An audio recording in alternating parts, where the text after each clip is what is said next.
Wow, what a play. That gives me an idea. I think I can show sports in relationship to how we get RF from one antenna to the other. Well, my name is Mr. Mayor. Let's go take a look. Come on.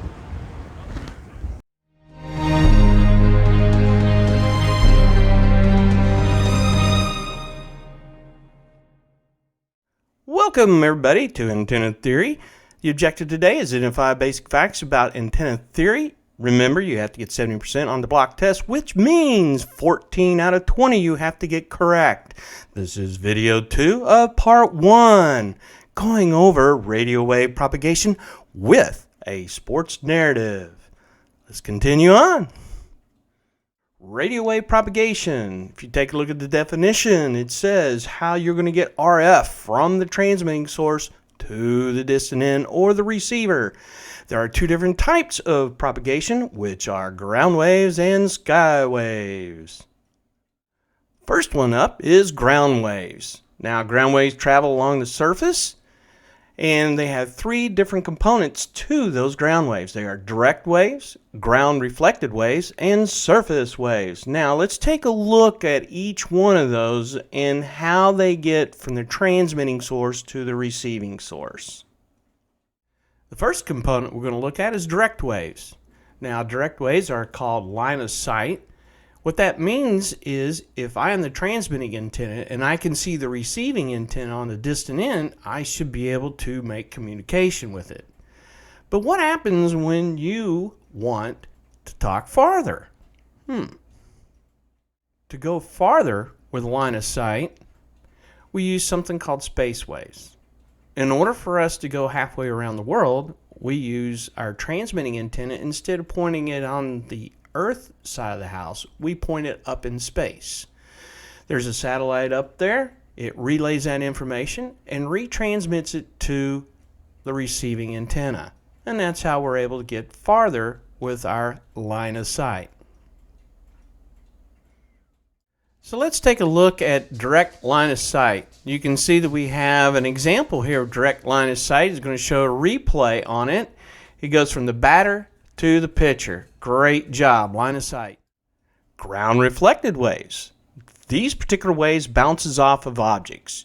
Now, if you are in a city, sometimes you're going to have to bounce off those buildings in order to get from point A to point B. Now, there are some problems with this multipathing. If the signal that is a direct line of sight arrives prior to the one that's bouncing off of everything, you're going to have something called echoes or fading. Let's look at an example of earth reflected waves. We'll also look at combination of a direct wave as well. So he takes the ball, bounces it off the field. That's our earth reflected wave. And then of course he throws a direct wave to the receiver. Outstanding. Surface waves. These are considered electrically coupled to the earth. Now, with this particular scenario, you can see as the waves go out further, they're going to do something called diffraction. We're going to get into diffraction later on in the video segment. Should be under 1 Charlie for the objective. We're not going to get into it now. All you need to know is with surface waves, it does go farther than your true horizon.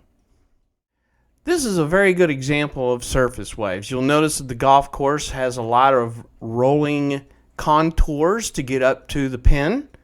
And you're going to see Jack Nicklaus take this ball and putt it almost 100 feet to get to the pin. You'll watch this ball follow the contours of the earth here. So you notice that where he hits it, he rolls it up the hill, down a valley, and believe it or not, in the hole. This is a great example of surface waves. The last type of radio wave propagation is sky waves. These particular waves bounce off the ionosphere, making beyond line of sight possible. What does that mean? It means it could go anywhere from a couple hundred miles to a couple thousands of miles, and in the right condition, all the way around the world. The frequency range that it utilizes is between 2 and 30 meg for the sky waves. We have something called a skip zone. Now, the skip zone is where ground waves end, and when the sky waves are returned back down to Earth, that's the distance. So in other words, that is a dead zone. There is no radio waves to cover it. We have to look at time of day. Has everything to do with the frequencies. During the daytime, in other words, light time hours, the higher frequencies, normally between 10 and 15 megahertz and on up, are able to go further than the lower frequencies. And then when it gets nighttime, then the lower frequencies are able to go farther than the higher frequencies. We'll cover that later on in the course here. And the last one up is sky waves. You'll notice how much of an arc he has on this ball in order to get it to the end zone. Amazing. Another example of sky waves. I brought up an Air Force app that shows us the 3 ground wave components and gives us an idea about sky waves on critical frequency and critical angle. Now, with this particular style of skyways in your study guide workbook, it discusses critical frequency and critical angle. But let's start with our ground wave components first. So as you can see, we have a direct wave. Again, it's optically visible. You should be able to go from my transmit antenna to the receive antenna to make the communications work. Ground reflected waves. This is bouncing off the ground. It comes with problems. Multipathing causes echoes and fading.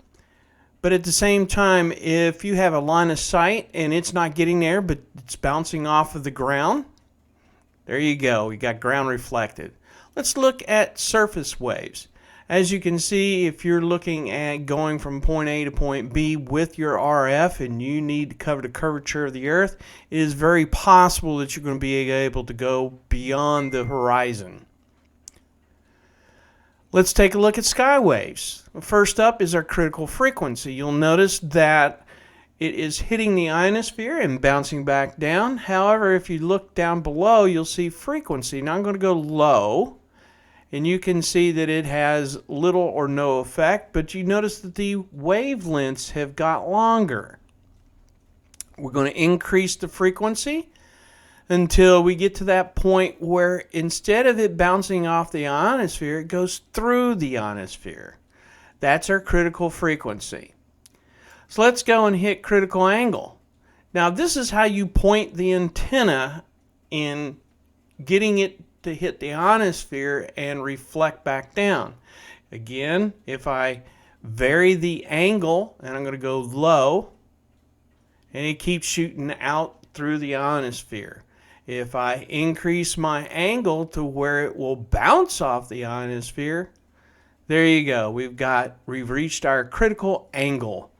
So if we go lower, it's going to go out. If we go higher, as you can see, we're going to bounce it off the ionosphere.